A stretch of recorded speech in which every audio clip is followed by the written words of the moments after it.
All right. So this question actually, this type of question will never come in your class 11 NCERT CBSE exam. ठीक है. So schools do not give question related to the these conversion. ठीक है, unit conversions etc. But if it is given in NCERT, I believe we should do it because we should not limit our understanding to what will come in exam and what will not. Otherwise, there will be no difference in other students and us. We need to have advantage, then only we'll be able to crack the entrance exams like JEE and NEET. So this is why I am going to explain you this question. It is a very simple question. ठीक है, ऐसे question physics के chapters में आता है because unit convergence physics का chapter है. So let us study this in math chemistry also. First of all, in this question we need to find pressure in Pascal. I need to find pressure in Pascal. Okay, and then it is given that 1 Pascal is equal to 1 Newton per meter square. Okay, this is given, right? So let us solve from what is given. It is given that mass of air at sea level is 1.1034 gram per centimetre square. देखो मास की unit तो ग्राम होती है, तो why it is giving centimetre पर centimetre square. That means यहाँ पे हमने एरिया से डिवाइड कर रखा है. Correct. So this what is given is not mass but this is mass per unit area. तो मास पर यूनिट एरिया कितना गिवन है 1034 ग्राम पर सेंटीमीटर स्क्वायर. क्योंकि अगर सिर्फ मास गिवन होता तो यूनिट ग्राम होती, पर यहाँ पे पर सेंटीमीटर स्क्वायर मतलब डिवाइडेड बाय सेंटीमीटर स्क्वायर, यानी कि it is mass divided by area. This is what is given in this question. I hope ये तुम्हें समझ आ गया. अब प्रेशर की अगर हम फॉर्मूला देखें, what is the formula of pressure. Pressure is force upon area. And can I write force is equal to mass into acceleration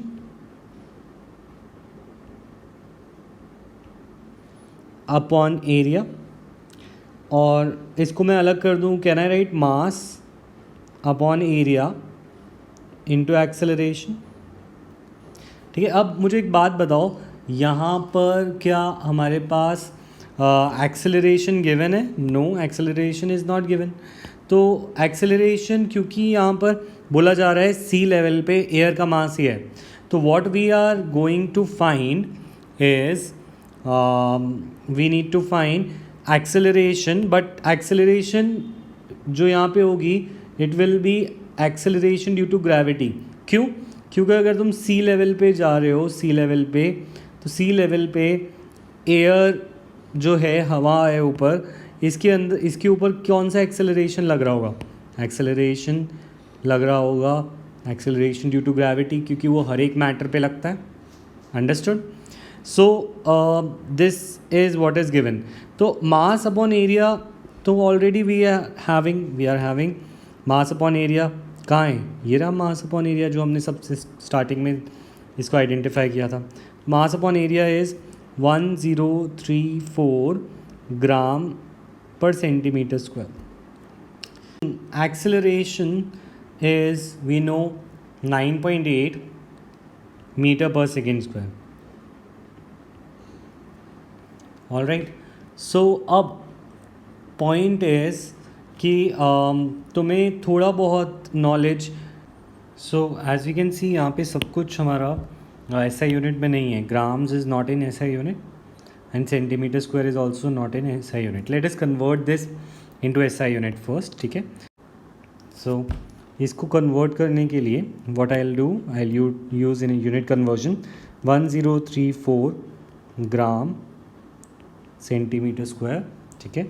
अच्छा, ग्राम को केजी में कन्वर्ट करने के लिए I need to divide multiply by 1/1000. ठीक है. ग्राम को केजी में कन्वर्ट करने के लिए we need to multiply by this. ठीक है. सेंटीमीटर स्क्वायर को तो इसको मैं साइड में एक बार करके दिखा देता हूँ तुम्हें. As I know 1 centimetre is equal to 1 by 100 meter.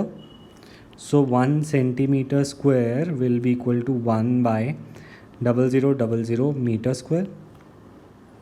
ठीक है. So 1 centimeter, if I take inverse both side, तो it will become 1 by centimeter minus 2 will be equal to 10 to the power 4 metre minus 2. इसका inverse करेंगे तो ठीक है. So this is 10 to the power 4 mm upon 1 centimetre minus 2. So unit conversion ये तुमने physics में सीख रखा है, तो this is not a topic of chemistry, तो you don't have to worry कि एक पेपर में आएगा. ठीक है. अब as we can see, we can cut grams from grams. ठीक है. we can cut centimeter square, centimetre मतलब -2. अब यहाँ पे 10 to the यहाँ 1000 है और यहाँ पे 10 to the power 4 है, तो this will also cut and हमारा बचेगा 10. So in short what we will get here is it will be 10340 and unit क्या बचेगी kg metre inverse by -2 into 9.8 metre पर सेकेंड स्क्वायर. ठीक है. अब इनको मल्टीप्लाई करते हैं. So when I multiply it will become 101,332 kg metre -1 second square. तो दिस विल बिकम, इसको साइंटिफिक नोटेशन में अगर मैं लिखूँ तो इट विल बी 1.01332. ठीक है. Into 10 to the power 5 kg metre inverse second square inverse. ठीक है. अच्छा, अब इसके बाद what we need to do is we need to understand कि हमें क्वेश्चन में आंसर देना है पास्कल में.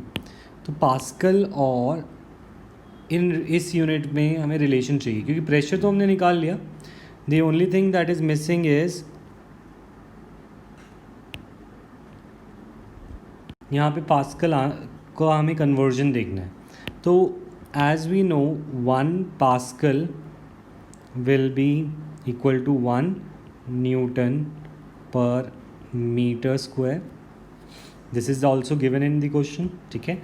एंड न्यूटन एंड 1 न्यूटन कैसे आएगा, force is equal to mass की ऐसा यूनिट इज़ kg और इनटू एक्सेलरेशन, तो एक्सेलरेशन की यूनिट इज़ मीटर पर second square. 1 newton is equal to kg पर मीटर स्क्वायर. तो if I put this here, तो what I will get 1 pascal is equal to 1 kg metre second square divide by metre square. So अगर हम इसके अंदर metre को cut करें तो this will become 1 pascal is equal to 1 kg metre inverse second square. So as you can see this is the same unit जो हम यहाँ पे यूज़ कर रहे हैं. So can I right this pressure is also the same pressure in Pascal. ठीक है. So what we required, we found out. You can relook at this question. Take a relook. First, pressure is equal to force upon area. Force is equal to mass into acceleration. Acceleration will be the acceleration due to gravity. And mass per unit area was given in the question. And through this, I found out the pressure required. And pressure में जो भी चीज़ें ग्राम और centimetre square थी, I converted it into SI units. And solving the SI unit, I got this unit. And this is the same as 1 Pascal. That is why this is our answer.